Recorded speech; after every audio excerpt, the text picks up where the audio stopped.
5.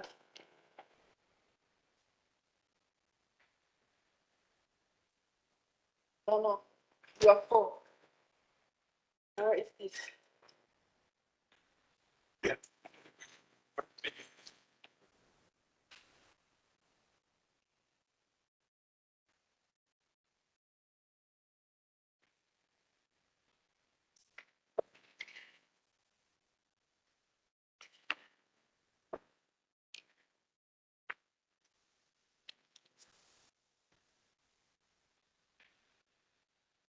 Looking at the moderator. Number 6, Valentina.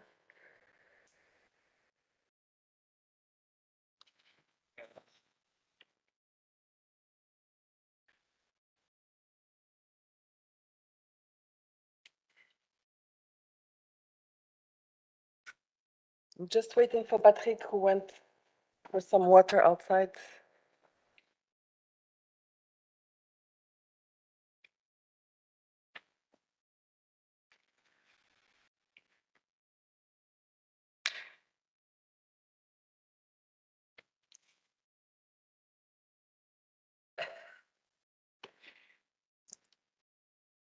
So it's now 11:01 Geneva time. I think we can officially launch this event if the moderator agrees, and she does.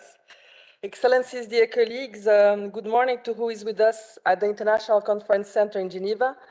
And good morning, good afternoon, or good evening to who is with us on WebEx or is now watching the video of this event.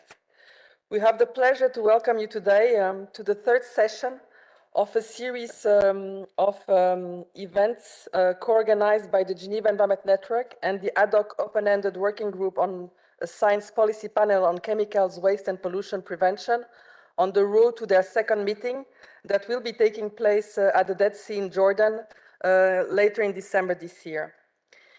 Last year, the United Nations Environment Assembly, known as UNEA, made history by adopting a series of landmark resolutions, including the one on that decided to convene the ad hoc open-ended working group.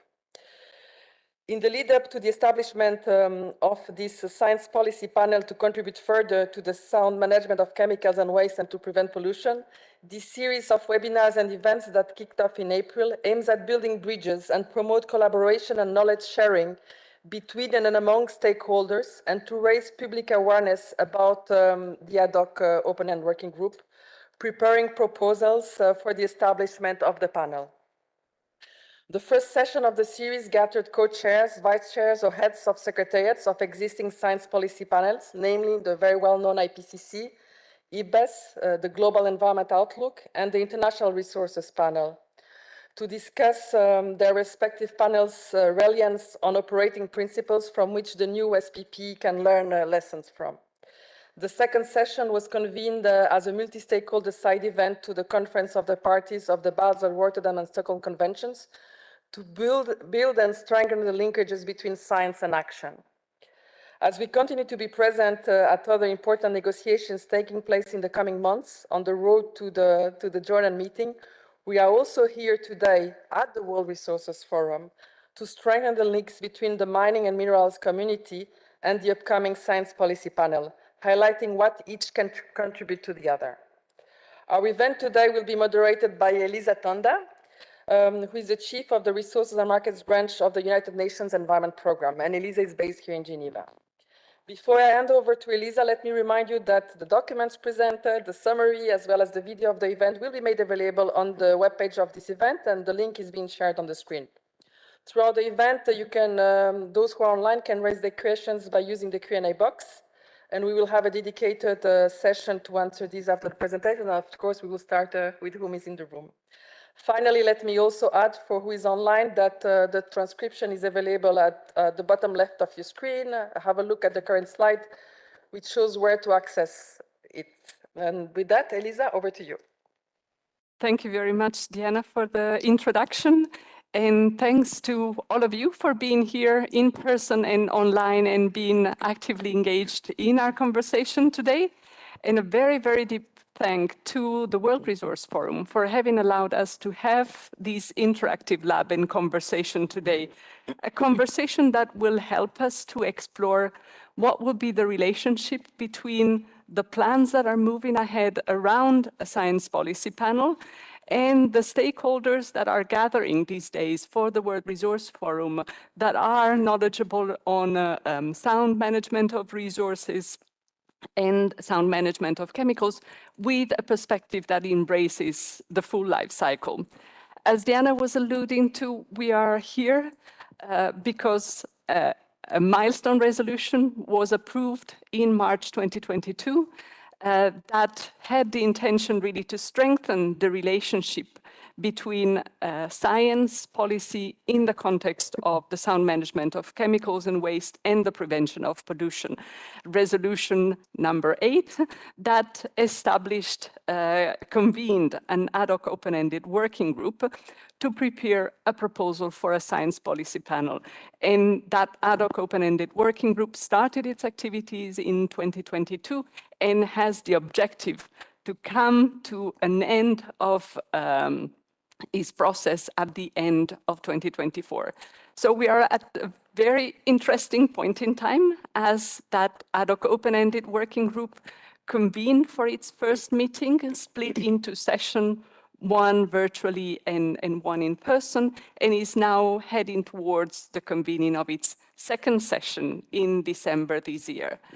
And obviously, we are also at a very interesting point in time because we are heading towards the 6th convening of the UN Environment Assembly, where another very strategic assessment will be presented, which is the Global Resources Outlook promoted by the International Resource Panel that also brings an ingredient to this conversation. So our conversation today will be very much around the interlinkages that we are seeing in this conversation, in this process, and in the networks that are coming together for this discussion. So without taking further time from an impressive line out of speakers that have come together today, I'm going to give the floor to Bruno Oberle, who the president of the World Resource Forum, who is going to give us opening remarks from his side. Bruno, the floor is yours.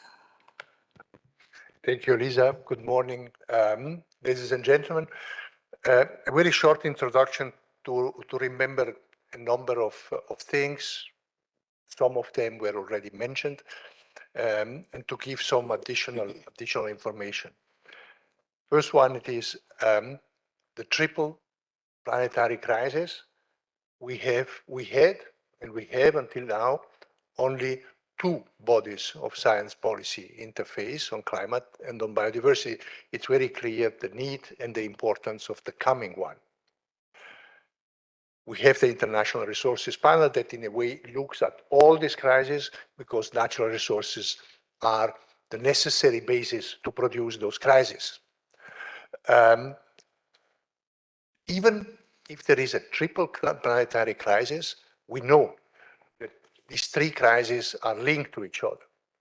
All the 3 are the product of the same unsustainable production and consumption patterns, development system. We have to work on the complexity of all these crises at the same time to don't multiply investment, to don't multiply the number of measures, and to use wisely political will and political attention. So 3 crises, 3 knowledge bases, 1 solution, the need for coordination. There is also a logic relation, I mentioned it. Natural resources are necessary for development, for our societies. The Global Resource Outlook report for the IEP that I had the honor to be the lead author at that time, the Global Resource Outlook 2019, analyzes very linearly the development of natural resources using from 30 gigatons 50 years ago to 90 gigatons in 2018 to 160 gigatons in 2050. So there is an increase in the extraction and use of natural resources. It's pretty easy to understand. The increase of the world population, the increase of the affluence, the need for new countries and continents to create the infrastructural basis for their development. This wave of investment and this wave of construction at the end requires natural resources. On top of it, the necessary changes in the infrastructure and product settings that we need to transition to a sustainable society needs an addition on natural resources. The energy transition from a fossil fuel-oriented energy economy to solar, basically solar-based energy supply needs an incredible amount of metals in all type of activities. So the link is very clear, and this is visible. It is also visible in the impact of extraction of natural resources and the consequences on biodiversity crisis, on climate crisis, on health and pollution. In the Global Resource Outlook 2019, there is an whole chapter dedicated to these links, based on life cycle assessment of the different activities. The results is pretty clear. Up to 80% of biodiversity disappearance is linked with resource extraction, mostly organic, renewable, food, timber, fibers. More than 50%, 52%, if I remember right, of the climate gases are related with the extraction and first step of refinement of natural resources. And as a proxy, it was the most difficult one to link with the pollution. As a proxy, the link between natural resources extraction and first step of refinement and particulate matter emission is 30%. 1/3 of the particulate matter, and therefore all of the health impacts on human population, 1/3 is coming from natural resources, first step of production. So the link is very clear.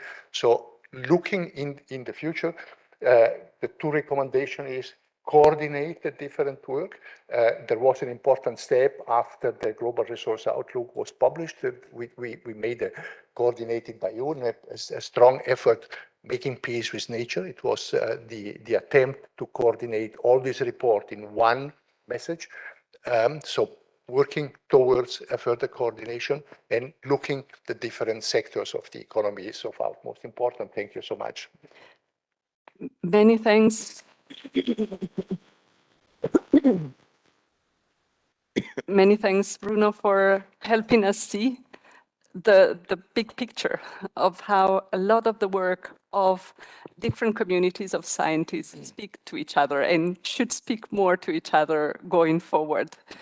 And I'm going now to invite Ms. Valentina Sierra of the Permanent Mission of Uruguay to the UN in Geneva, who is also a member of the Bureau of the Science Policy Panel Open-Ended Working Group, to please deliver her opening remarks. Thank you very much. It's a pleasure to be here with all of you. Thank you very much for the invitation. And I would also like to welcome you to this event on behalf of the Bureau of the Ad Hoc Open-Ended Working Group on a Science Policy Panel on Chemicals, Waste, and Pollution Prevention, which I'm a member of this Bureau. I represent the GRULAC, the group of countries of Latin America and the Caribbean in the Bureau, along with my colleague from Antigua and Barbuda, Linroy Christian. So I would like to take this opportunity here with these opening remarks to explain, to briefly mention how this group was created and what is the goal that we're trying to achieve.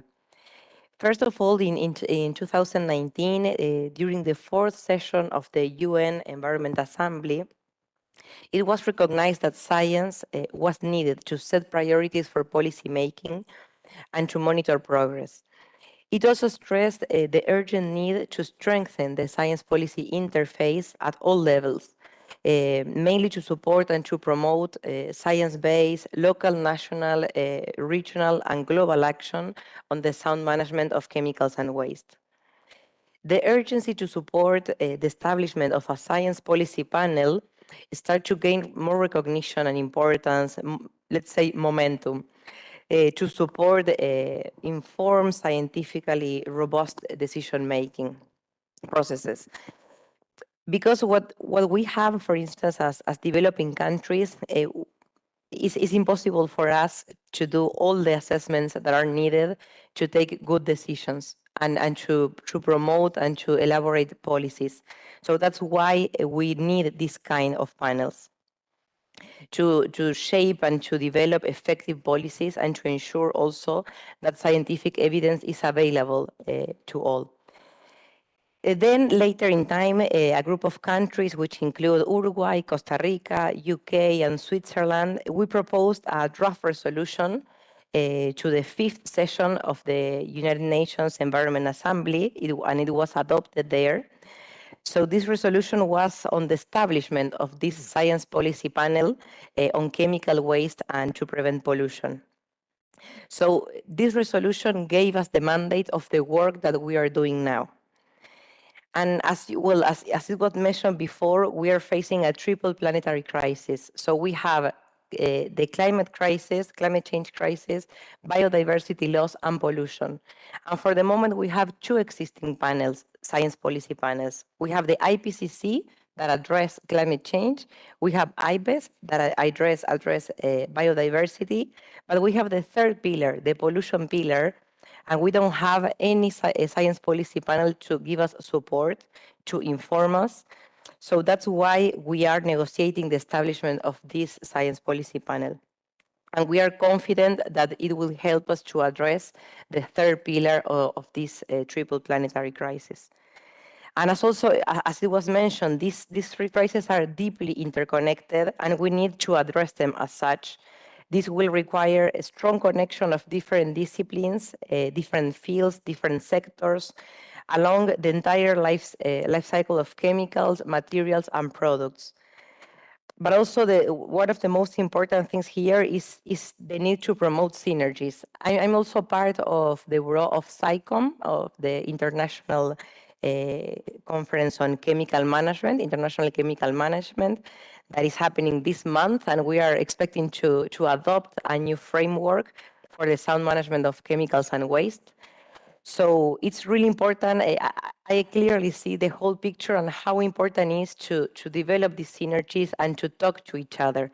So also today, to have this opportunity to be here with you, talking to you, is also an opportunity to gather inputs from your side for our negotiation, and to have this way to be able to speak and to work together. Also, we always must emphasize that the efforts to address this crisis must also be inclusive and equitable, and we need to take into account diverse needs and perspective for different stakeholders, for all people and community. But especially we need to take into account groups in vulnerable situations, incorporating a human rights approach. Because these groups in vulnerable situations are often heavily impacted by the resource extraction and waste, such as women, children, and indigenous people, among others. So to conclude this, to address this triple planetary crisis, we need science-driven and inclusive policy making that is not just a moral imperative. It is a practical necessity to ensure the right to a clean, healthy, and sustainable environment. And by working together, taking into account knowledge from science and using the best available science policy tools, we can create a more resilient and sustainable future for all. And we need to start here from working with each other. Thank you very much.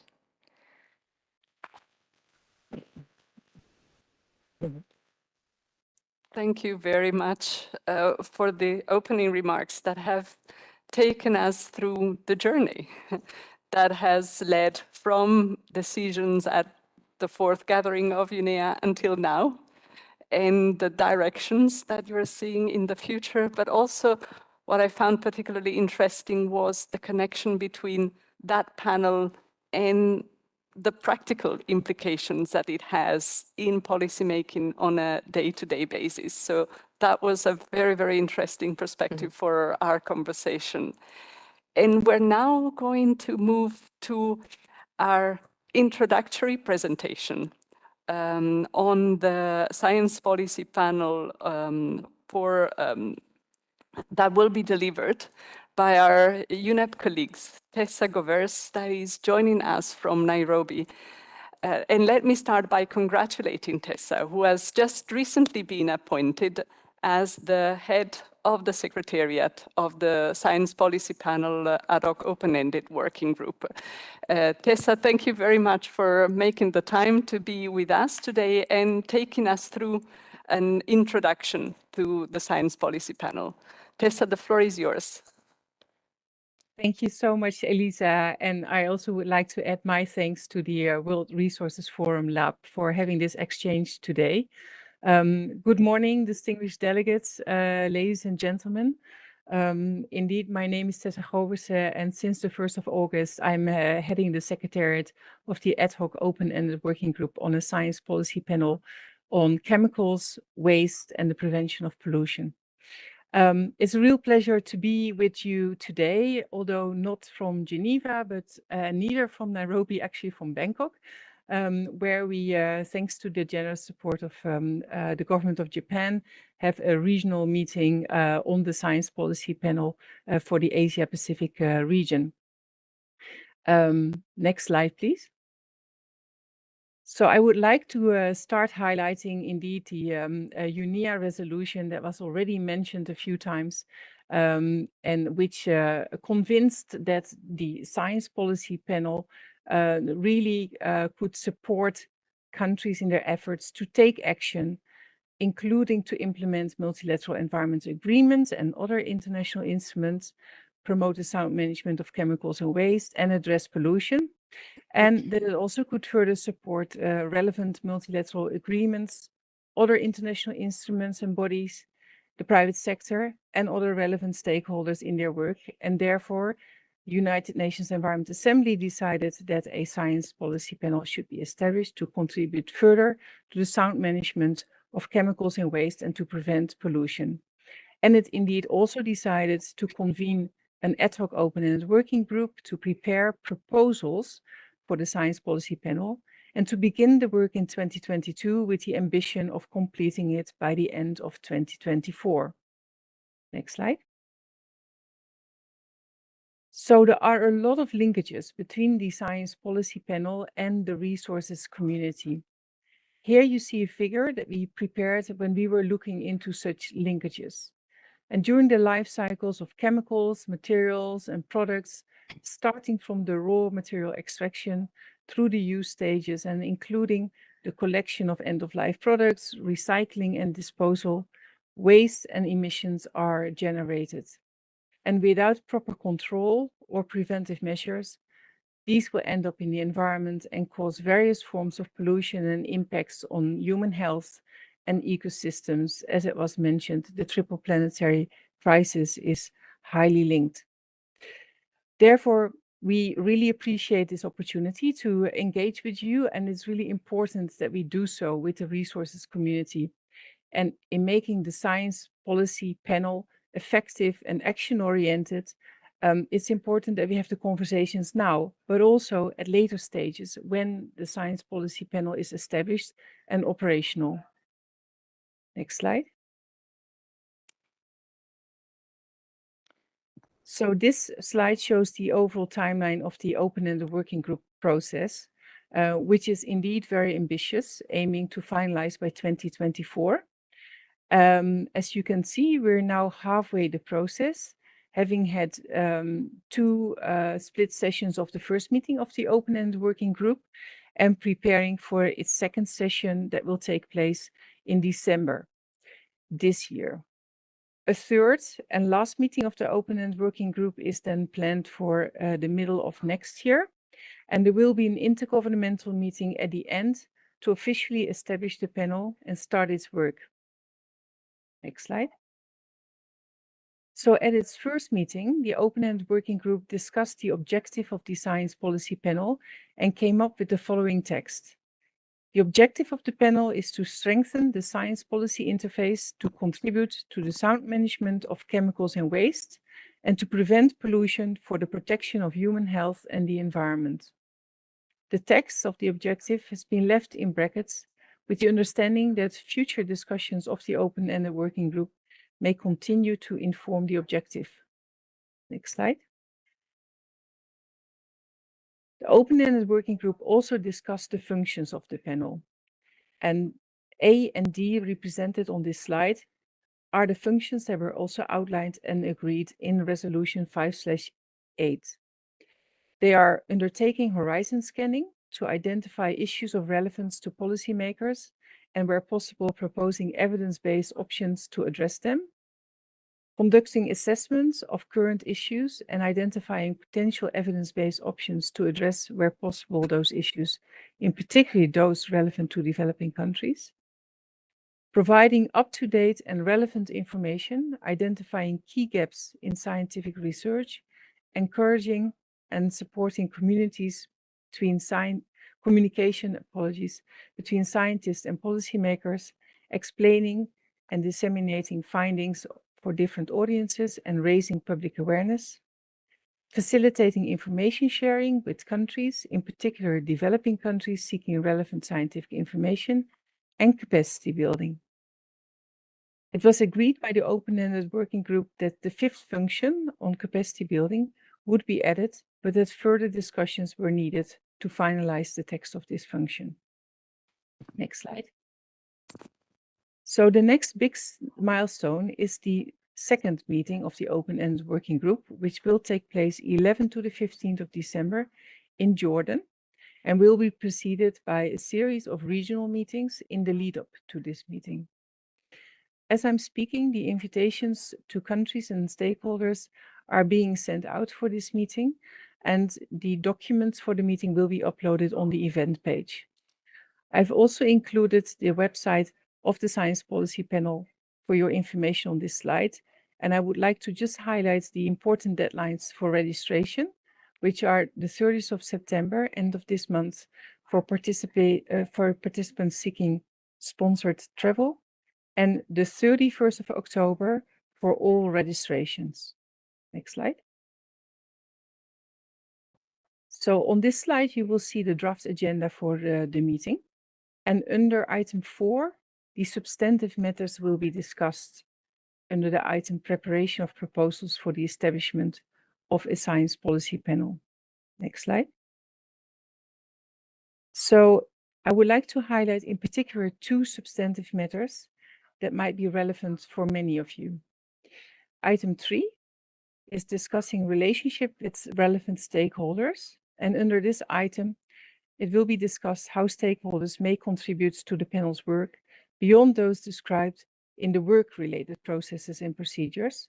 In other words, how to become partners to take on specific work, such as knowledge management and information sharing and capacity building. Under item 4, the work-related processes and procedures, this agenda item will be discussing how stakeholders may provide input to the development of the panel's work program, nominating experts and preparing deliverables such as assessments. And since we will have only 2 more meetings left, the second meeting of the open-ended working group will be a cornerstone for the establishment of the panel. And I would like to invite you all to join the discussions. And furthermore, I would like to encourage you also to participate in the panel once it's established and it's going to deliver its work. So today we're looking at linking science and action using a life cycle approach. And I very much look forward to today's discussion and learn from the specific needs and the specific requests from the resources community and how we may be able to support the engagement and involvement of the resource community in the open-end working group process, as well as in the Science Policy Panel once established. Thank you.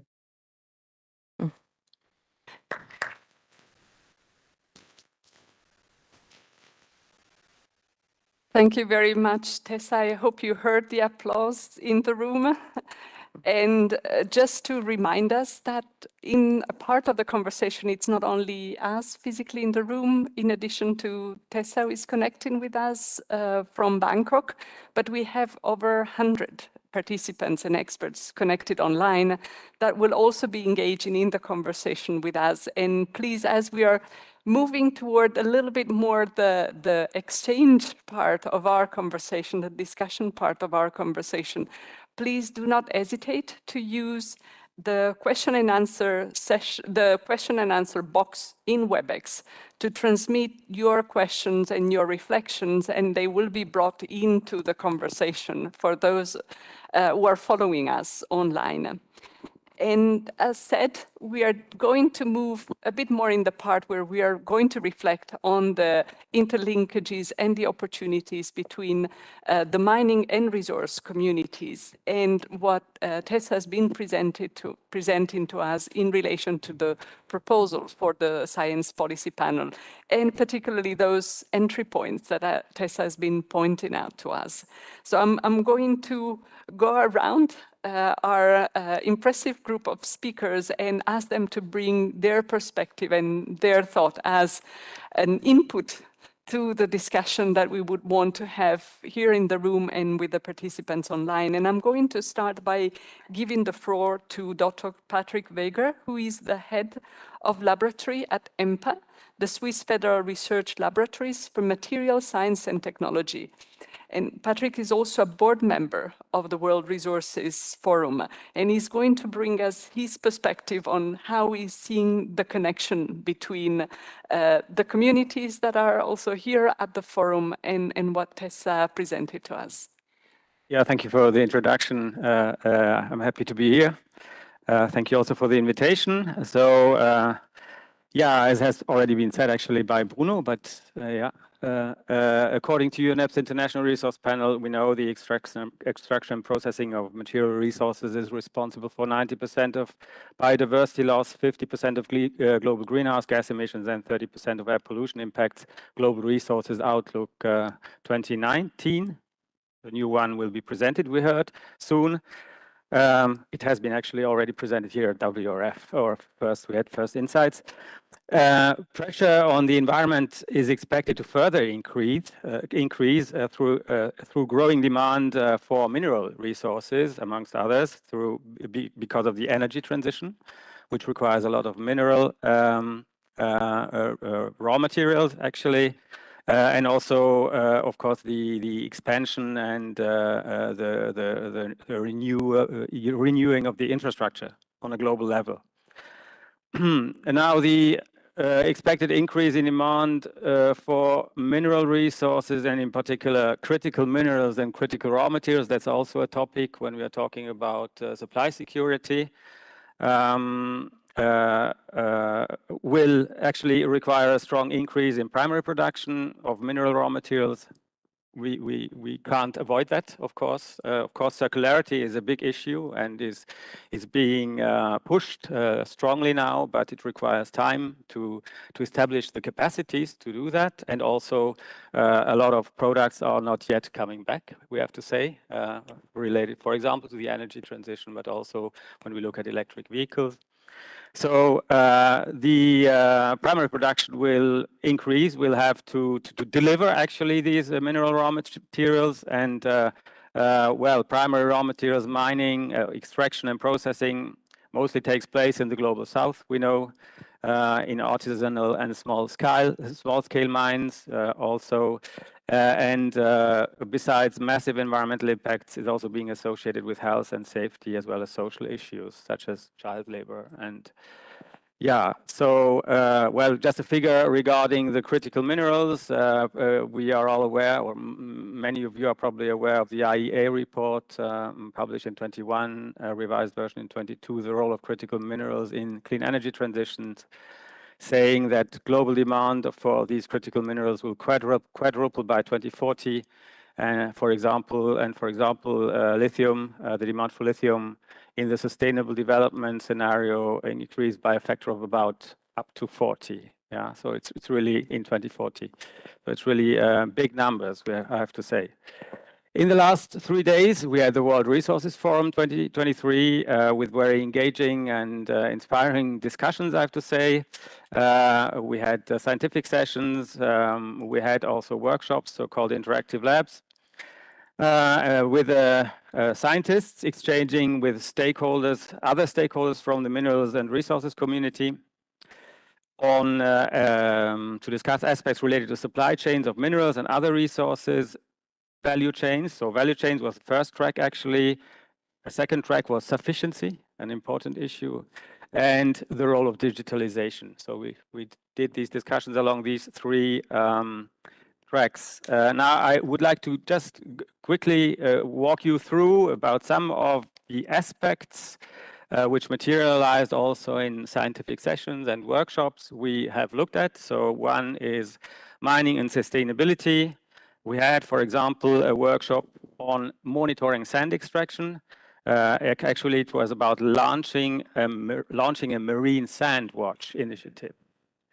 The circular economy perspective, of course, is central. We had a look at it on a global, regional, and local perspective, including workshop on circular economy policies in the European Union and in other regions of the world, but also standardization processes that are ongoing. So there's quite a drive or a push in this direction regarding policies. I am from Europe. I'm not from the European Union. I'm from Switzerland, but we are involved in Horizon Europe projects a lot, and there's really a big drive on the level of the European Union policy-wise also.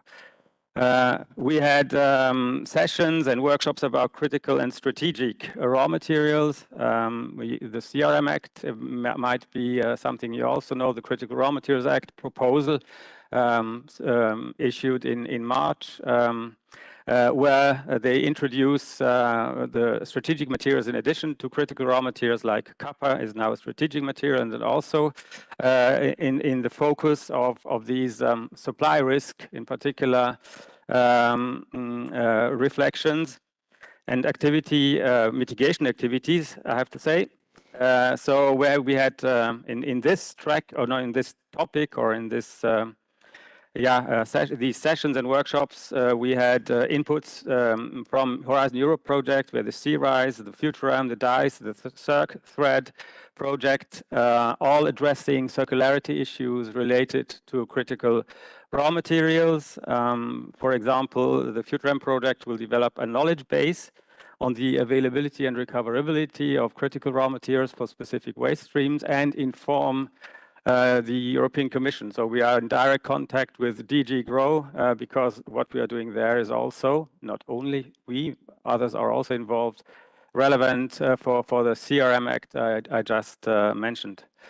Life cycle thinking approaches are, of course, very important, are very prominently represented at this conference, including life cycle assessment, life cycle sustainability assessment, and these kinds of methodology you need to inform, basically. Then in the end, also policies. We had a session on planetary boundaries and the energy, climate change, and materials nexus with a contribution amongst others, about the dynamic interrelations between energy and the materials transition. Yeah, so which is not too much or not so well investigated, I would say. So there's also the idea of doing further research in that direction. And another presentation about an MFA and LCA-based tool to determine material flows and GHG emissions of the Swiss economy. So I know that a little bit, but we did that for the Swiss Federal Office for the Environment. They are now using this tool really also for policy making. So this is also a good example for science policy interface which was favored basically by our, let's say, a year-long relation actually to this ministry in a certain way we have in Switzerland. Responsible sourcing and due diligence. Sorry, I need to interrupt by saying that we need to try and wrap up the intervention. Okay, okay. So responsible sourcing and due diligence, traceability were an important issue addressed, financial flows and taxation, e-waste frameworks, a long track record here at WRF. We also had presentations about plastics and persistent organic pollutants and sufficiency. As I said, we learned that sufficiency is also a topic in the IPCC, for example. Yeah, so important to consider. That's it. That was my short version of the rest. But thank you very much, and apologies for being the timekeeper of the session. But there was such a wealth of discussion during these 3 days that I'm sure we would never have made that in a few minutes. So thank you very, very much, Patrick, for your flexibility. And I'm going to immediately pass the floor to the next speaker, Grégoire Bellois, who is a senior policy advisor at the IGF, the International Intergovernmental Forum on Mining, Mineral and Metals and Sustainable Development. Grégoire, the floor is yours. Thank you very much. So yes, thank you very much to the World Resource Forum for inviting me and IGF to be able to speak. Thank Diana for organizing this event. So yes, I'm a senior policy advisor and working on, I'm a geologist by background. And I work especially on the critical raw material, mine closure and artisanal and small scale mining. And we'll look at I will try to bring the mining perspective from an upstream point of view and from the policymaker point of view. So just one slide on to present the IGF, what IGF does. It's a global forum of mining producing countries from all over the world. We currently have 81 member countries. And the goal of the IGF is to improve mining governance to achieve sustainable development goals. The IGF is a voluntary initiative created through the United Nations.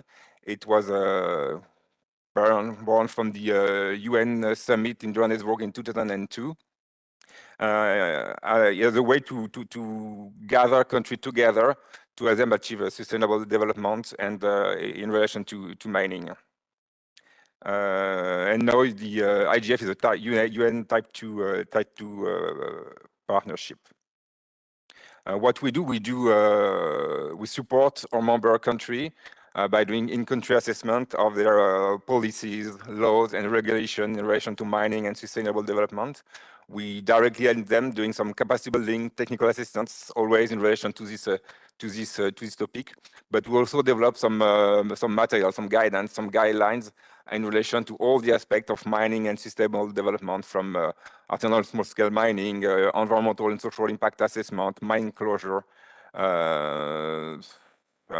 local content, taxation, etc.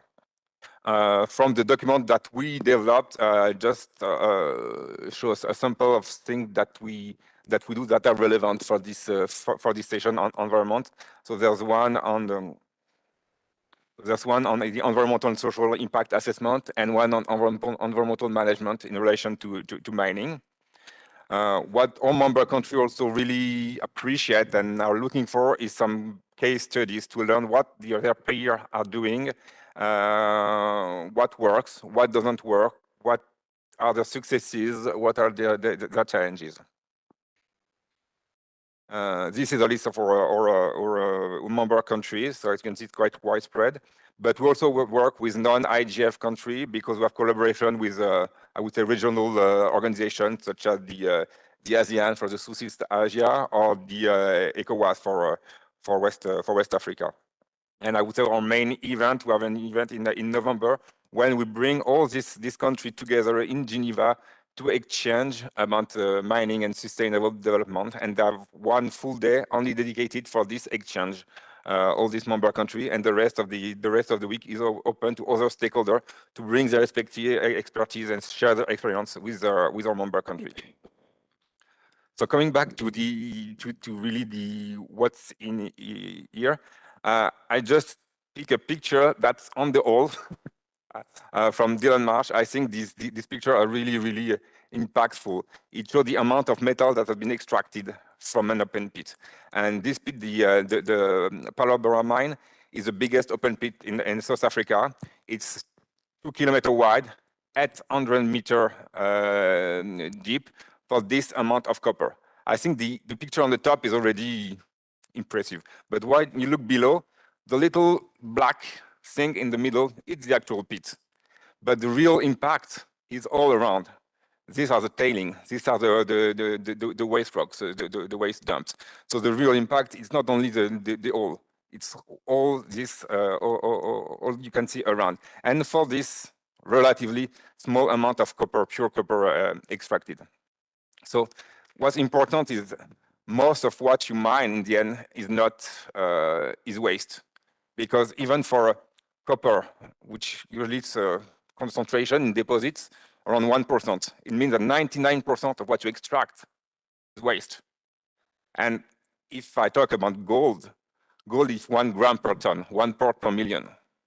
So it's even a bit crazy when you look at this figure, because it means that there's more impurities in a gold bullion on the LBMA than there is gold in a gold deposit in terms of concentration. I think it's incredible just to realize that. So you can imagine the amount of waste generated, and the mining sector is the biggest emitter of waste in the world. More than 100 billion tons of waste, so solid waste per year. And this number will only increase dramatically because of lower grades. The higher grade deposits have been exploited, so there will lower grades and more mining to answer to this energy transition that you were mentioning, looking for critical minerals. But not only critical mineral, because you need all these infrastructure minerals to build a wind turbine. You need concrete, you need all kind of material, you need steel. So the amount of weight will increase dramatically. So the linkage with mining and this topic is obvious. In terms of chemicals, the mining industry uses a lot of chemicals. The most important one is mercury. It's used by ISGM. ISGM stands for artisanal and small-scale gold mining. So it's the artisanal miners that exploit gold, and they use mercury to amalgamate the gold and separate it from the rest of the ore. And there's a larger emitter of mercury. This sector is a larger emitter of mercury in the world. Cyanide is used for gold extraction, mostly by large-scale mining, but you have also sulfuric acid used for other kind of ore, for example, copper. Interestingly, with sulfuric acid, it's also a byproduct of mining for some kind of material. A byproduct of mining is sulfuric acid. This leads to the pollution part. One of the biggest sources of pollution from mining is the acid rock drainage. Is when you have some water from the rain or from streams that goes through the rocks, through the waste rocks that you can see around. It's just rock overburden that have been extracted. So there's no chemical in it. But through the weathering, the rain, it dilutes the heavy metals and dilutes the sulfide. It destroys the minerals. And then you have some acid water that goes through that goes downstream, that can destroy the ecosystem, that can mobilize heavy metals, and this affects also the community. You can have pollution from leakages of the chemicals that I mentioned earlier. You have all the water pollution, the air pollution globally, but also at close to the mine, close to the because of the processing of the material. You have all the TSF failure, TSF, and from tailing storage facilities. This is where the tailings are stored behind a big earth dam, and those dams break sometimes. And last big event was in Bernardino in Brazil. 300 lives were taken there. And so you have this immediate impact, but you have this long-lasting pollution later. And not to mention the land footprints. I think the picture speaks for itself. In terms of climate management policies, I won't insist on this slide. We have some guidelines at compound level, the Minamata Convention for mercury. You have the cyanide code for cyanide. You can have for specific mining components, so you have specific regulations for tailings. You have the regulation and control level for the environmental impact assessment, for the and all the environmental regulation, the law and policies to provide guidelines to these activities. And you have all other standards and regulation that helps bring good practices to this sector. But there are still lots of challenges, lots of different standards, not necessarily applicable everywhere, and there's still a lack of scientific data. And this could help to on new work management strategy, potentially a version of circularity solution and exchange with other sector expertise. And feedback from the mining sector, I think, would be very useful in the whole in this whole process. Also, the expectation from government should be based on fact and science. And what the government asks the company, it should really be based on science. And this is what we see with the member country when we go, we do some technical assistance, and we help them improve their mining regulation, their mining code, their environmental code, all this regulation. And sometimes they're not enough safeguard, but sometimes they're too much things that are not absolutely not efficient. It's not based on science. It's here because it was there in the previous law, and then a lot of big burden for the company, but it's totally useless. Whereas some shows proper safeguard that would be necessary are absent. And just to finish, I would like to rethinking value, the theme of this forum. What are waste? And also consider the circularity at mine site level. I would say that mining is the biggest waste generator, but some of these wastes are just rocks that have been extracted. They can be used for aggregate, aggregate, for construction. There can be many uses of this. But when they have been labeled as waste, it becomes so difficult to take them and use them out of the mining concession, because it falls under different regulation. We also need to think about waste to be able to really have the proper safeguard in place. And also don't want to forget the need to have community engagement and discussion with mining affected community, with the mining affected people to make this work. It cannot work otherwise, and need to have an ecosystemic approach to the way we manage the environment, to manage the impact of mining. So, is the topic of waste, chemical interaction prevention relevant for the mining sector? Yes. Would the mining sector need a science policy panel? Yes. And would the science policy paper beneficiate the mining sector? Yes, again. Thank you. Wonderful. Thank you, Grégoire, for summarizing for us the perspective that you're getting from your interactions with countries at the IGF. And let us move to the following perspective. And Georgiadis, let me know if I managed to pronounce it correctly. Is going to bring us the perspective as the Secretary of the Convention on the Transboundary Effects of Industrial Accident. Again, similar type of reflection on how to connect with the proposals on the Science Policy Panel. George, the floor is yours. Thank you very much, Elisa. Thank you very much to WRF for inviting our perspectives. And actually, the more I sit into this panel, I'm beginning to see why it is a really smart idea for the discussions on the SPP to gauge these particular procedures. The underpinnings is coming up so. The Industrial Accident Convention is an instrument, so it's not a voluntary mechanism. It is itself the result of a major accident which happened in the 80s, I'm sure, in Switzerland, and with several Italian countries. Its core line of work, what we aim for, is prevention of, preparedness for, and response to industrial accidents. Obviously, it doesn't take rocket science to understand that it's better to prevent than to respond to industrial accidents.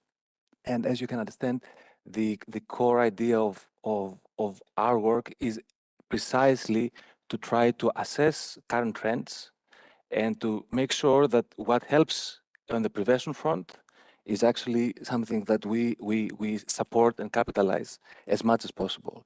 And hence also my participation in this panel, because what you're doing here is definitely geared towards that direction. Having said this, let me start with a little bit of our understanding of current trends and what we see in our line of work. Some of this you have heard many times during these 3 days from very knowledgeable speakers. Indeed, the critical raw materials and the whole decarbonization agenda / energy transition is driving a surge in demand for these materials, for these minerals. This creates a number of issues, potential shortages, trade dependencies, certainly geopolitical challenges because of the other features that are associated with them. And from our perspective, increasing tailing management facilities risks. As Gregoire described, tailing management facilities are a major part of the mining business, and actually seeing them on the rise, of course, especially in parts of the world which are not well prepared for that. They don't have the frameworks, or they don't have the legal frameworks to make sure that things are in place, can be quite a worrying dynamic and trend globally, not only in the UNSC region.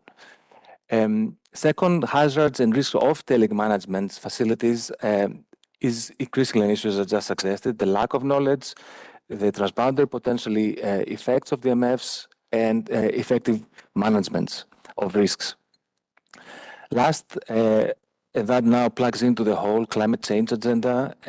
We've seen a number of occasions climate impacts overwhelming human structures on everything from transport infrastructures to industries, and that applies also to tailing management facilities.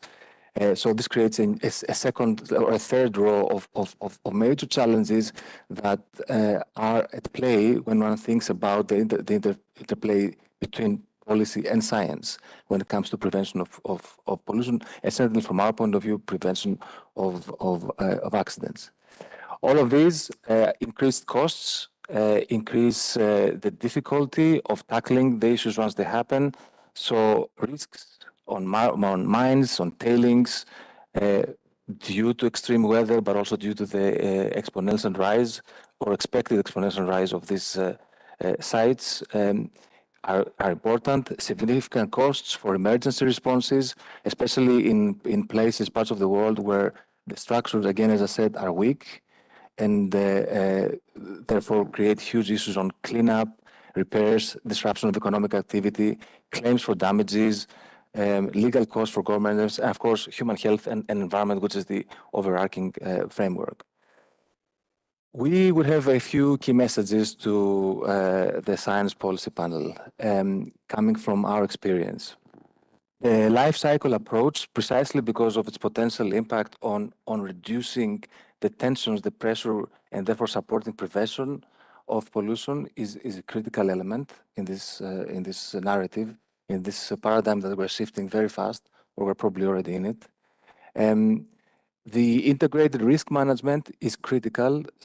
This has to be part of the thinking because it's no longer simply what happens on site. It's also the whole management of things from like climate change and natural disasters. We call them NATEC risks in our line of work. Has to be critical, has to be factored in terms of the costs of or the benefits of prevention. Policy technical knowledge, there are huge gaps there. We need better data, we need collection and analysis. A major challenge where we are also trying to be very active through our roadmap, I will introduce a few of this in a couple of minutes, is very important, mapping tailing facilities, because that's key to be able to understand what are the risks associated with them. Risk assessment, of course, innovations and capacity building. Reducing, reusing, and recycling tailings as part of a circular economy has to become a thought in itself. Precisely because, for example, for all of those who are familiar with how rare earth materials are working and the value of these materials, it is very important to be able to make best use of existing sites. And next, information, systematic reporting. By systematic, I truly mean systematic, so that we're able, through structured approaches to this, to gather information over time so that we understand the evolution. And of course, regular information exchange on lessons learned. There are several platforms of that. Some are voluntary, others are more structured, like ours, more formal. But certainly, this is a major issue in the diffusion of good ideas and good practices. Priority, strengthening safety and governance and preventing accidents.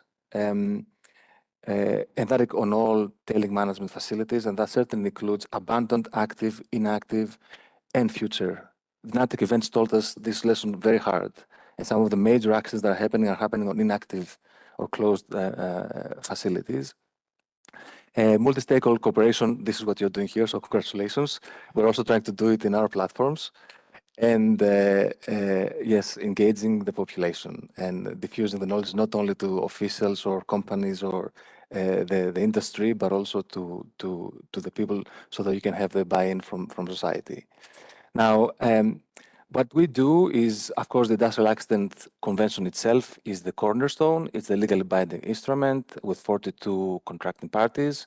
It's focused on UNEC, but a lot of the materials, the policy tools, the knowledge products that we produce have a global scope and global relevance, probably, especially now in light of the very interesting dynamics affecting and impacting the mining industry.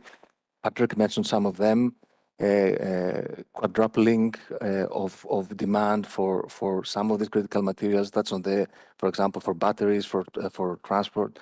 We see the same. This IEA report was actually an eye-opener in terms also of the increase of capacity from generating from renewable energies. Right, the 5 years from 2022 to 2027 are projected to add as much capacity as was added the 20 years before. So these are exponential numbers, and there are also trends given the central role of minerals in this transition, much more than oil and gas, much more. So these are critical dynamics. Safety guidelines and good practices for tailings management facilities. This is a go-to, a truly valuable resource, and its associated methodology. The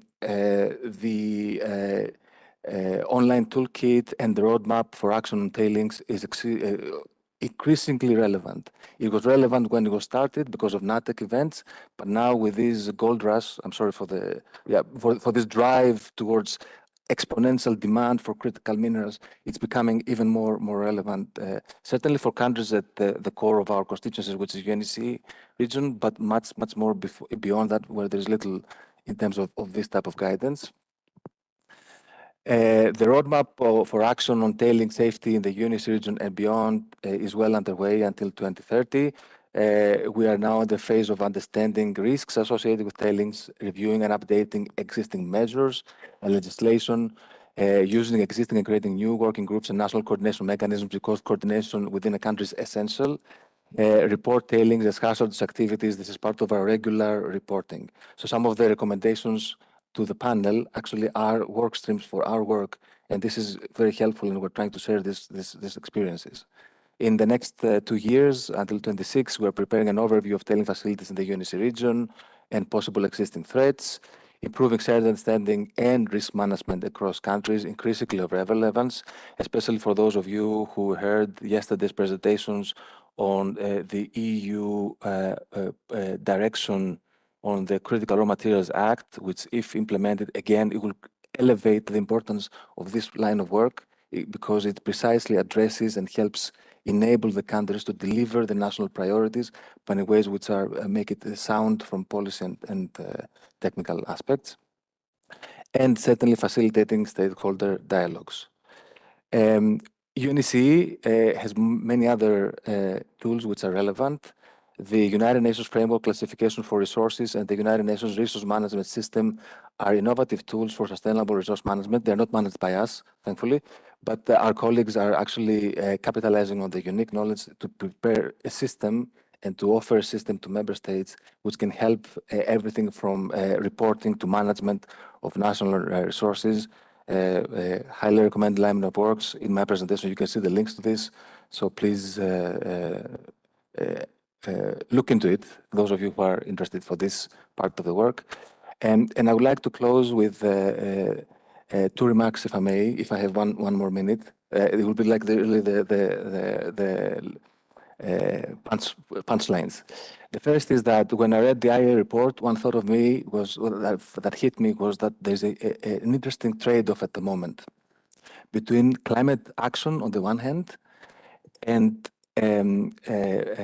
all these massive impacts on the environment due to the increased mining, which underlines the energy transition that will enable climate action. So there's an essential trade-off. It shouldn't be about choosing between the least of two evils. And I think here the policy panel can have a real impact. Science policy panel can have a real help in enabling us to understand what happens at the nexus of these two and finding common solutions. And the second is that there are some really good ideas out there. We are trying to promote some of them, but the experience shows that just because something makes sense doesn't mean it will happen. So it needs guidance, it needs support from bodies like ours, like the United Nations, but also from science and policy knowledge creating bodies. So with that, I finish, Elisa. I hope I didn't abuse my time, and best of luck for the work of the panel. Thank you. Thank you very much, George. And let us move to our concluding intervention from the speakers prior to opening the floor to questions and conversations. And I just want to alert that we're starting to receive questions online. So I'm also preparing those in the room to be ready for that.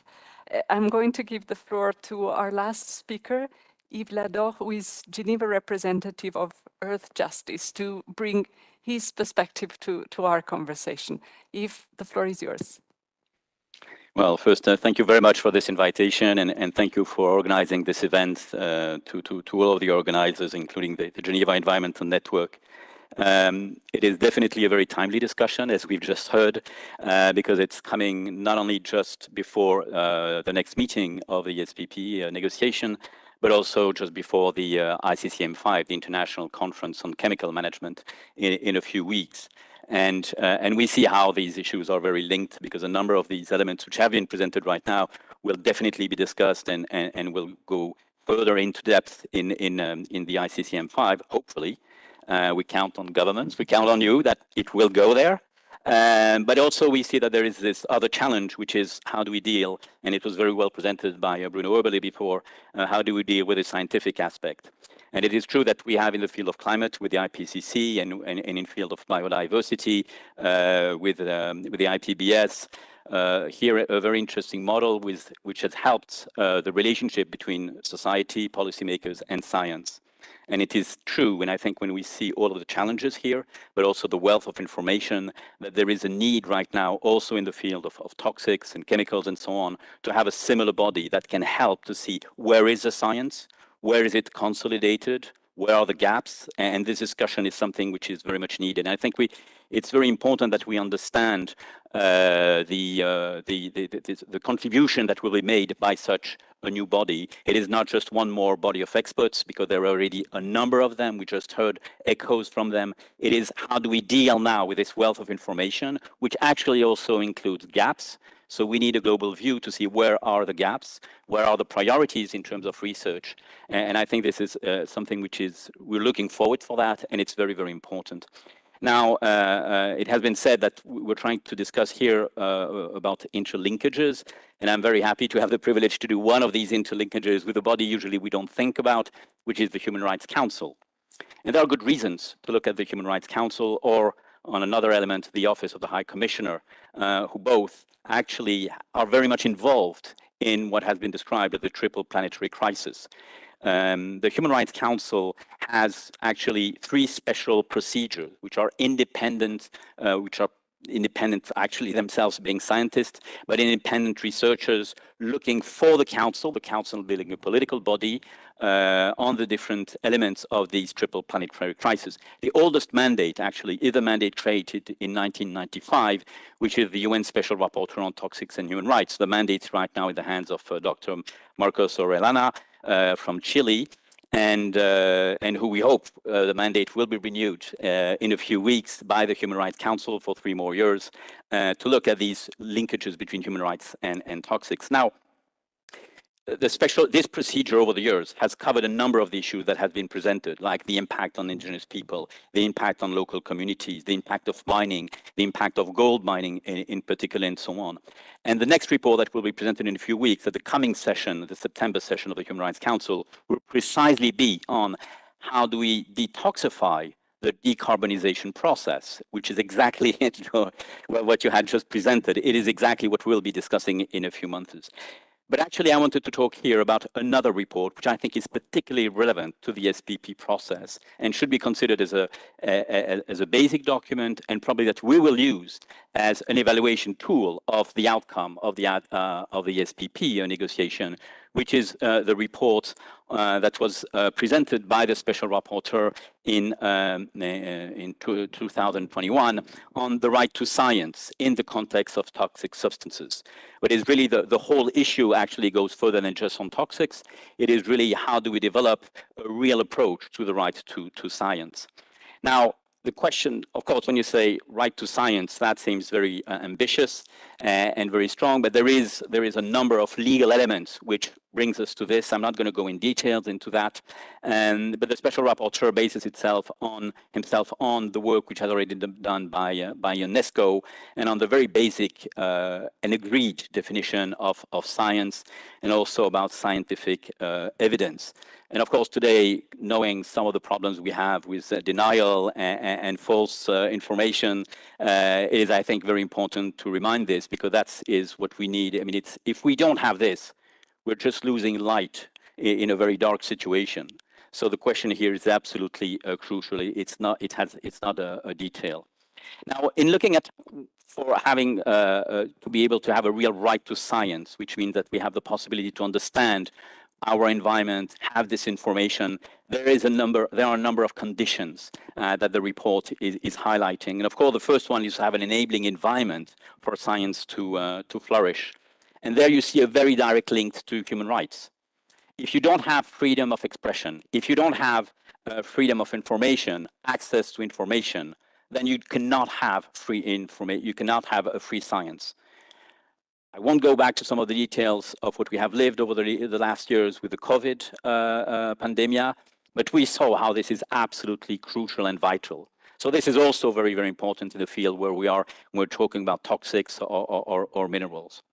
And of course, the freedom of scientists to be able to choose the question they want to work on and to be in a safe place, of course, is extremely important and is part of the obligation that governments have. And we have to look at this very, very closely if we want to be able to have an effective science on which we can rely.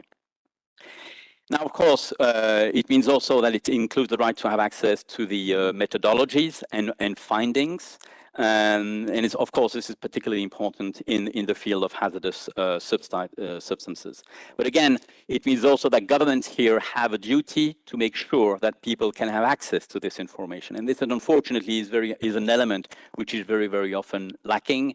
And as it was said in the previous interventions, the question of disseminating this information is absolutely crucial for the political debate, so that it does not happen in a separate format. There are 3 elements that the special rapporteur is focusing on when we talk about effective science policy interface as being a model for the right to science, for the implementation of the right to science. It has to work on the best available science. It has to include the precautionary principle. And of course, it must work with the engagement of all relevant stakeholders, and we can come back on this.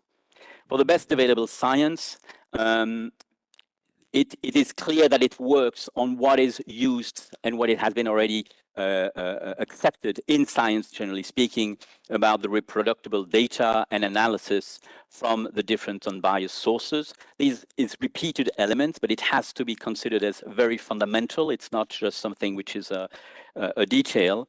And of course, it can be identified by what is broadly accepted by the scientific community.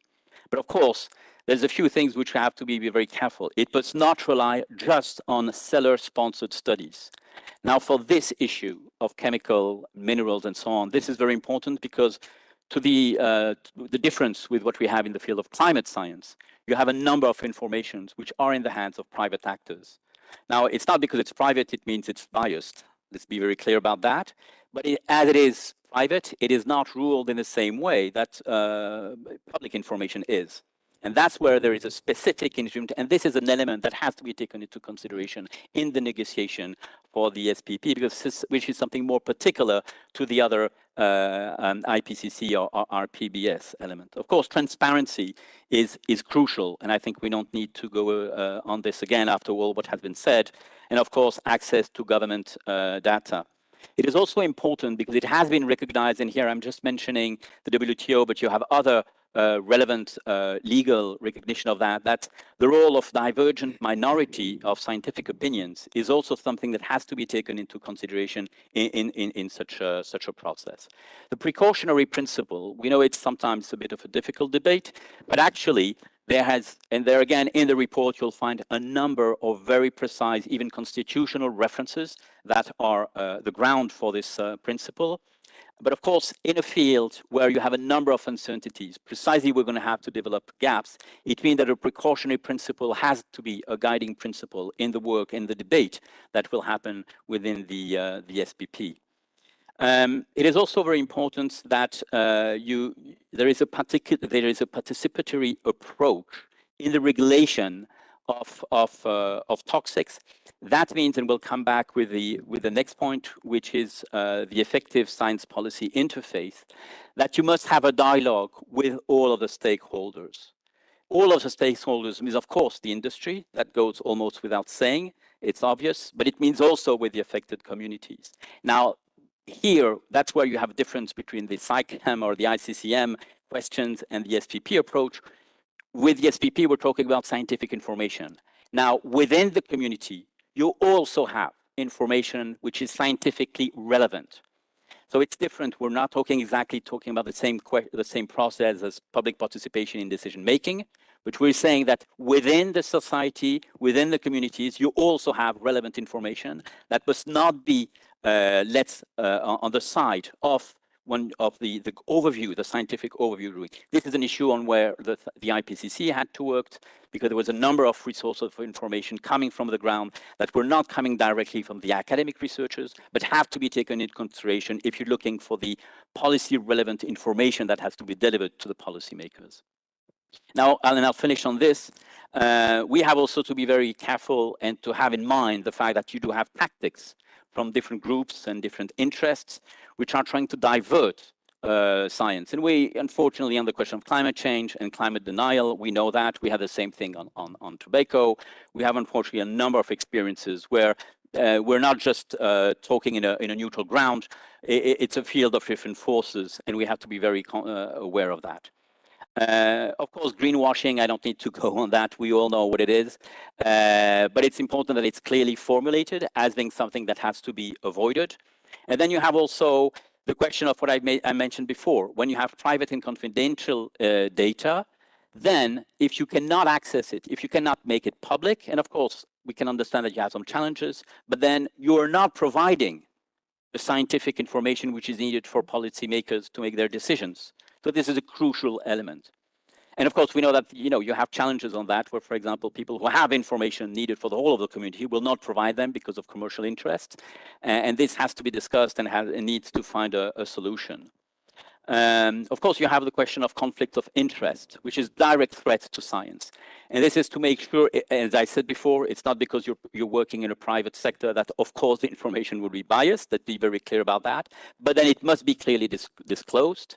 And then we must have also firewalls to make sure that the research remains independent. And for example, that information about experiences which have failed, for example, need also to be made public. That's one of the huge problems we have, because scientific and companies make very interesting research, looking for an avenue, it fails, okay, they won't talk about it and won't publish it. Well, that's where we have a problem, because then afterwards others will do the same, and then we're losing time, and it's an information, a scientific information we need. Again, I'm finishing here. Thank you. We have examples which has been done with the Framework Convention on Tobacco at WHO on such element. I'll finish Very quickly, two elements, because unfortunately we do have attacks against harassment and working in the field of Human Rights Council. We have to consider today a number of scientists as being human rights defenders. We even have seen family of scientists being threatened because of the information scientists were putting out. This is becoming a real issue, and I think the scientific community must take this out in a very important way. And of course, disinformation, it's unfortunately an issue we're facing almost every day now through sort of some of the social networks, is something also that has to be clearly identified within the negotiation of the SPP so that we can rely on what will come out. And there's a number of tactics, but we all know them, so I won't go through this. Thank you very much. Thank you, Yves. And thanks for your patience with me being the timekeeper again. We're now moving to a little bit more of the interactive part of the conversation. So we'll start taking questions both from the room and online. And just to get us warmed up to the question, there's one that I want to read to Patrick, actually. This came as relatively long ago, so I guess that the expert that put it forward has been waiting for the opportunity of his or her question to be asked. So coming from the perspective of the resource community and the knowledge that is generated from that community, what would you need or what would you recommend for that community to be motivated, to be connected with the SPP conversations? Well, difficult. I started with the WRF, actually, with telling you what happens at WRF, because this is a nice forum to just bring together scientists presenting their current work, no? And as Yves has said in a certain way, it is important to filter out what is done on the scientific level actually is relevant then for the upper level, and to provide links to it and to establish procedures in a certain way to make this transfer in a certain way. And if you feel that you really can contribute as a scientist to something that has a global impact on such relevant issues, of course, it's about sustainability. In the end, it's about justice, responsibility, which are topics that are, I think, for all those who are here at least, rather important motivators in the end. If you feel that you really can contribute and get feedbacks also, then you're doing it. Yeah, something like that.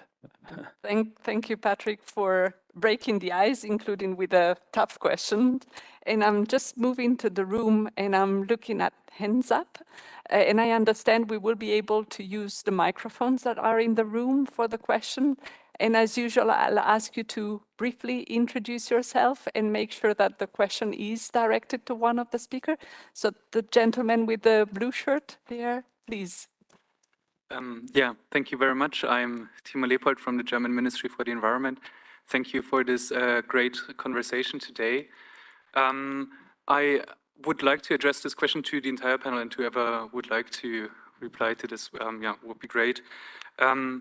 So many of the things we've just heard, sustainability in raw material supply chains, waste, circularity, are also issues that the International Resource Panel that was also mentioned earlier works on. So how would you foresee ideal cooperation, collaboration in the future, partnerships, exchange, also in an effort to create synergies and avoid duplications? Thank you.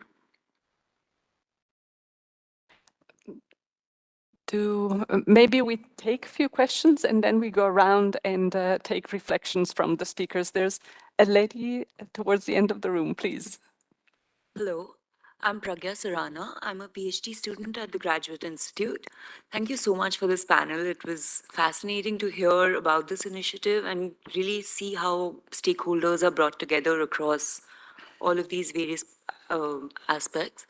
I want to maybe build on the idea that science itself is not neutral, and something that Mr. Lador mentioned, where it's often kind of universities based in the global north, or who's funding it, what are the questions the scientists can ask, What are the methods being used? And given that the SPP is creating these guidelines and recommendations, are they universal? Are they catered or kind of tailored to different countries? I'd love to know more about the process of how more diverse voices are included within these recommendations itself to make them more universal. Thank you. Thank you very much. So I'm looking at the hands now because Pascal, I had seen your hand coming up. Would you want to come in? And I see 2 more questions. So we'll take all 5 questions and then I'll give the opportunity to all the speakers to come in. Pascal, please. Thank you, Elisa. Question addressed to Grégoire Bellois. You mentioned that we have an increase of waste, rock waste, from an increased waste because the grade of the ore is decreasing. So we are going to multiply those tailings, and the pictures you show is quite amazing, the footprint of the mining industry. So what would it take to consider this rock that could be used as aggregate, as you say, and has been used in several enterprises? What is blocking us from making it available for building material in terms of legislation? I mean, if it was cogenerations of the ore, be iron, gold, or whatever, and in parallel cogeneration of building material, would that avoid the label of waste mining? Thank you. Then I'd seen a hand from this side of the room.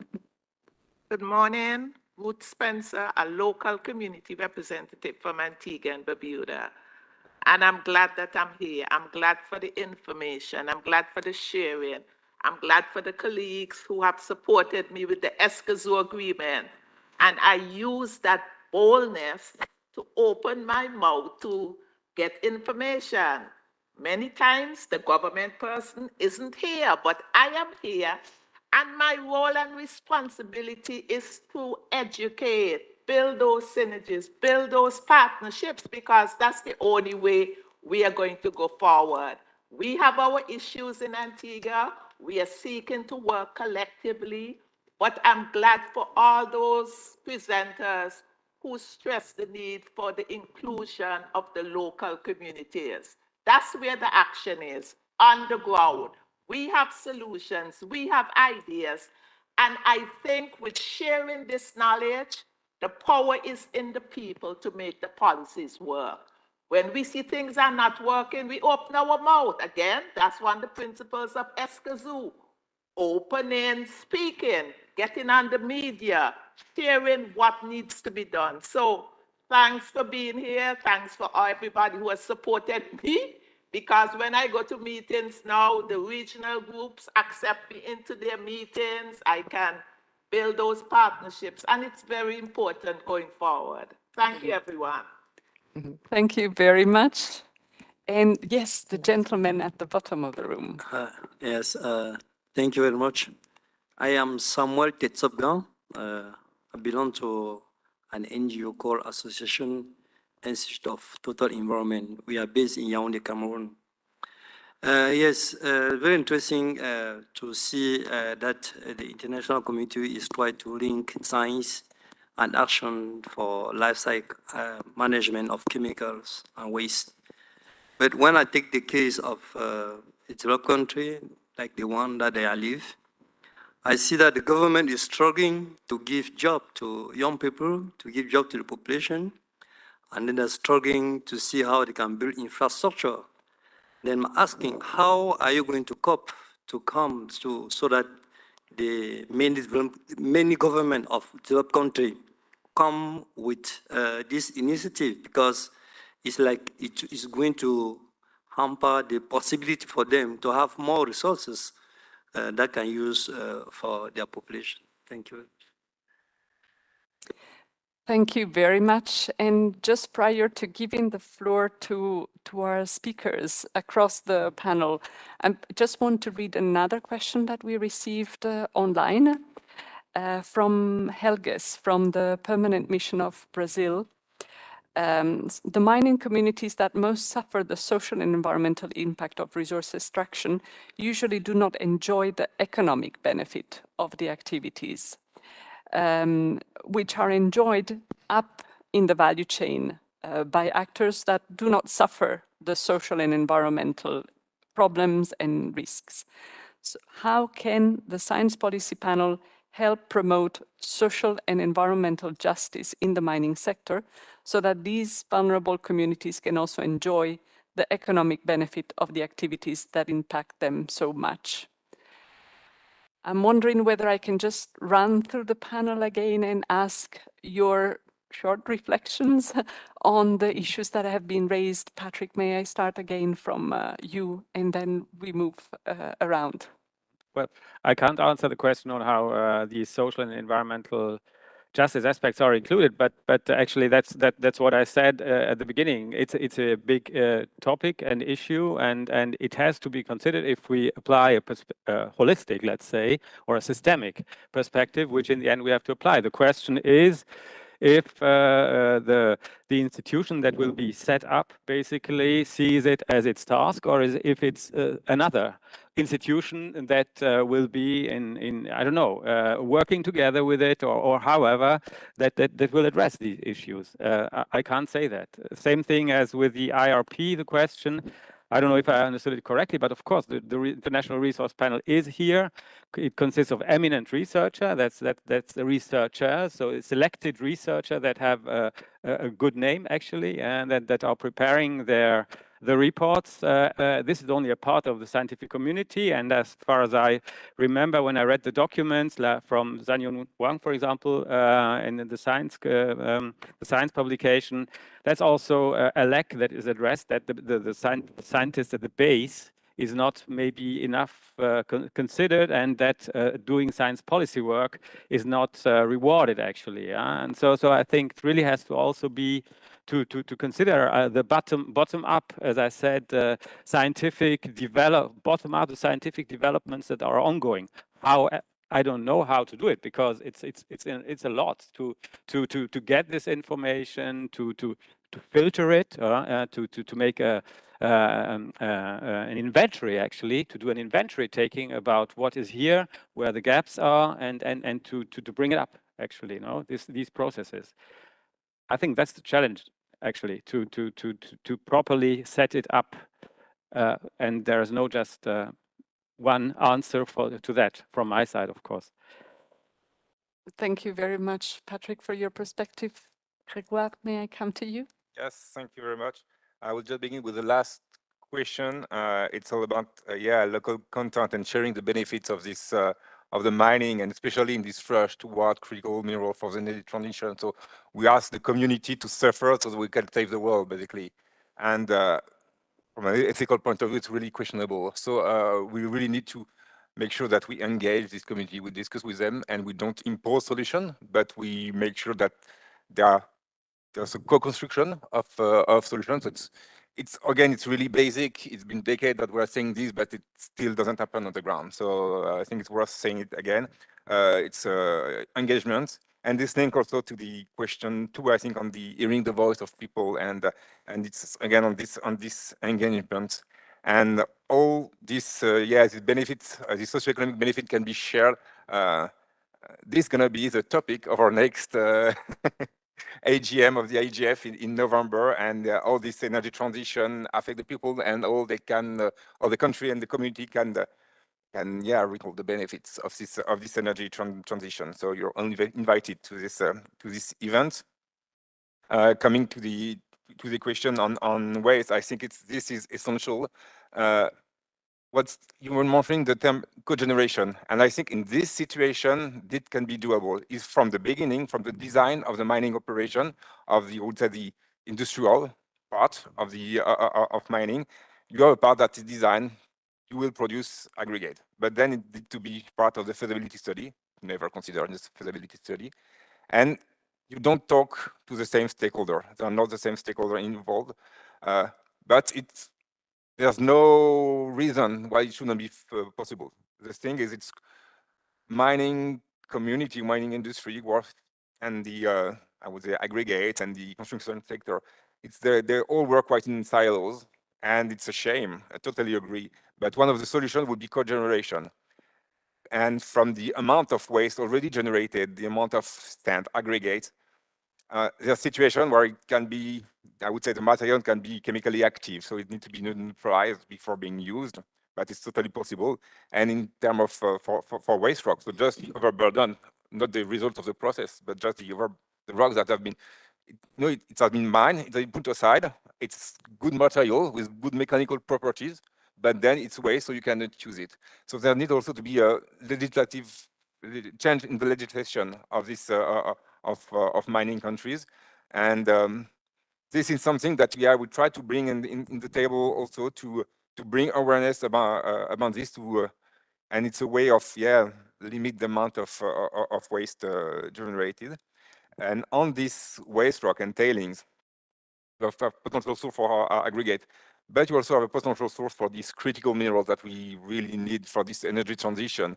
And interestingly, for more than half of the critical minerals that we need are produced as byproducts.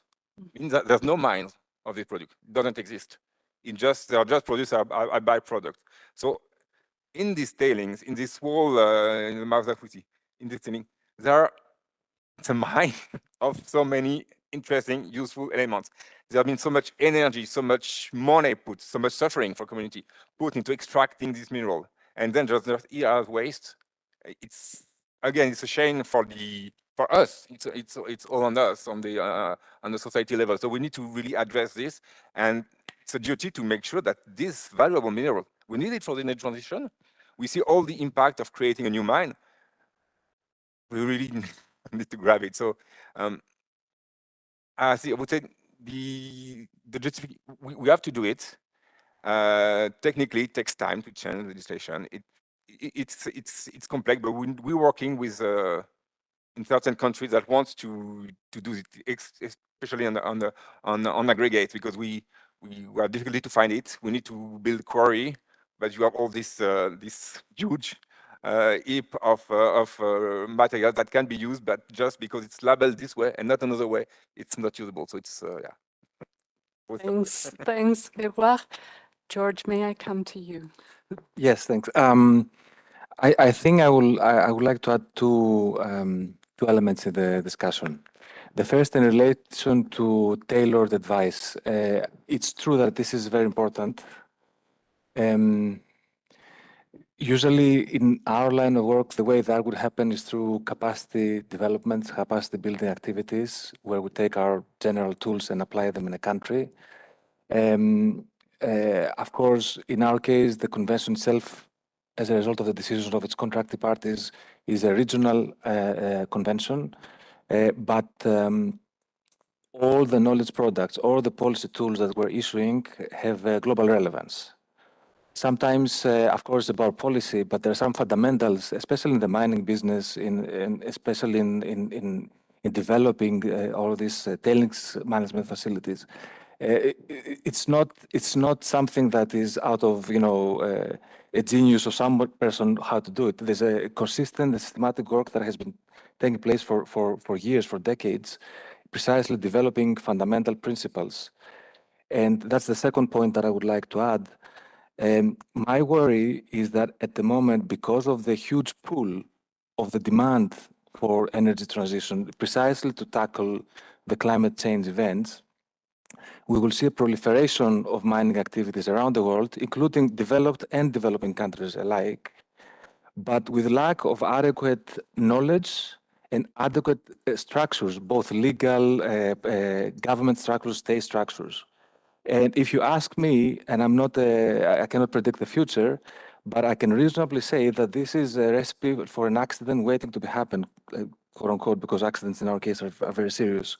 But what I'm trying to say is that what the SPP could do is, because a lot of the knowledge has been accumulated, but because of its regional features in some case, it's not always clear. And everybody, I can see a lot of initiatives at the moment on, create a legal instrument of this, create a treaty on that. It's like there's a lot of accumulated knowledge. And one of the key functions SPP could play is a gateway precisely to channel information on those sound sources of knowledge that can be actually of benefit to the broader community, local communities and global communities alike, because of the scale thing. As I said, it shouldn't be about choosing the least of two evils. and we have good knowledge, good sound principles, and ways to channel them. It's just that people have to go in these directions and somebody has to steer them. So I hope that addresses some of the comments that were raised. Thank you. Thank you very much, George. I'm going to Eve, and I'm going to alert Valentina that I'm going to leave the very, very last word to you. So, Eve, the floor is yours. Yeah, well, thank you very much, and thank you for the questions. First, to be very clear, we are in the process where the SPP is being negotiated. So part of the answers will be in the negotiation. And actually, for all the scientists, PhDs, and so on, get involved into this discussion. It's really a call to the scientific community to be present, to be informed, to be active within this process. This is absolutely crucial. It is really, it does directly concerns the work of the scientific community. So that's really the very first answer, because at the end of the process, that then we will see how the elements that you have just raised will be relevant, how we will have all of the communities who are producing information involved in the process, and with all what you've just said, George, about giving an overview, which is at this moment lacking.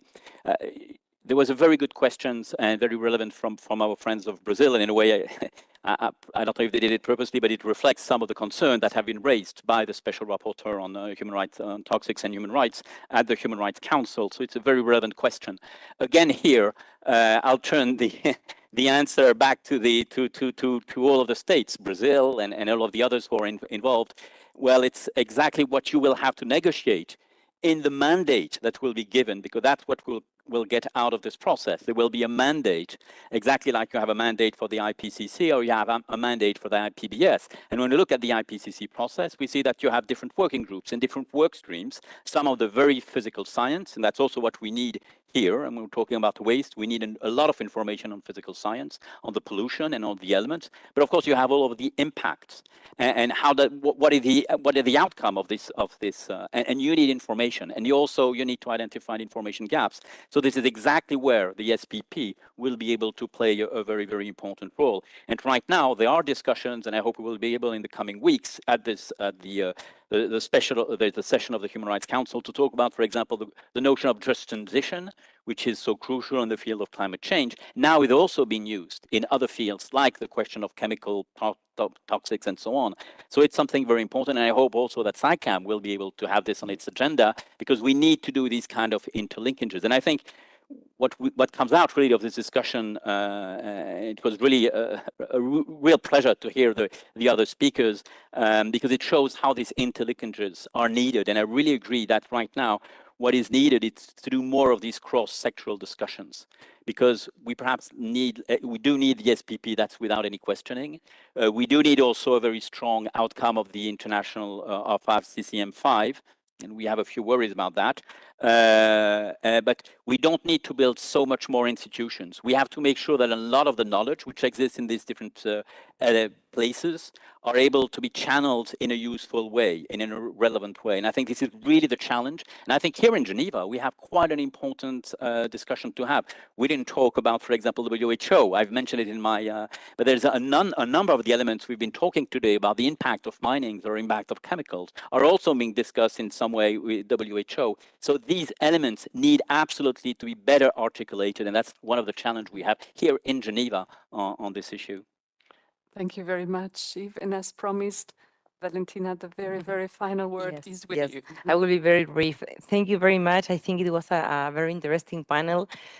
And also to learn from all of you, to see exactly this is what we need, to work together, to talk to each other, to see how we could identify gaps, what we need to do, how the SPP could help. And it's very important to have these inputs from your side also to take into account, and also to feed the negotiations that we will continue having in December. But the main word that came to my mind when I was hearing the questions and the answers was prevention. So how important it is, the prevention dimension, that the SPP, the role of the SPP on the prevention dimension. And I'm not only talking about the prevention of pollution, I'm also talking about the prevention of the impacts on the society, the impacts on the vulnerable group, the groups in vulnerable situations. And also it also was very important, the question made by the colleague from Brazil, because how they can benefit, how the societies can benefit for their work. But I think the first step on how they can enjoy the benefits is to prevent the negative impacts on those societies, on those communities. So I think we have a very important work to do there. And well, I totally appreciate and I'm thankful for this invitation, and I hope we can continue to have this kind of engagements in the future. Thank you. Many thanks. And to me, just adding a thank to all the speakers for the very, very interesting reflections that they brought to the session. So join me in thanking them with an applause.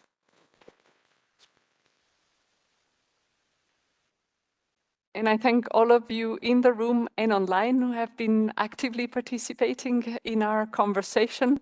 And just remind you that some of us will be gathering again here at 2 for a session which is going to be the launch of the Marine Sand Watch, monitoring marine sand extraction. So for those interested in this subject, please again in the same room at 2 p.m. Thank you very much to everybody and a very nice rest of the day.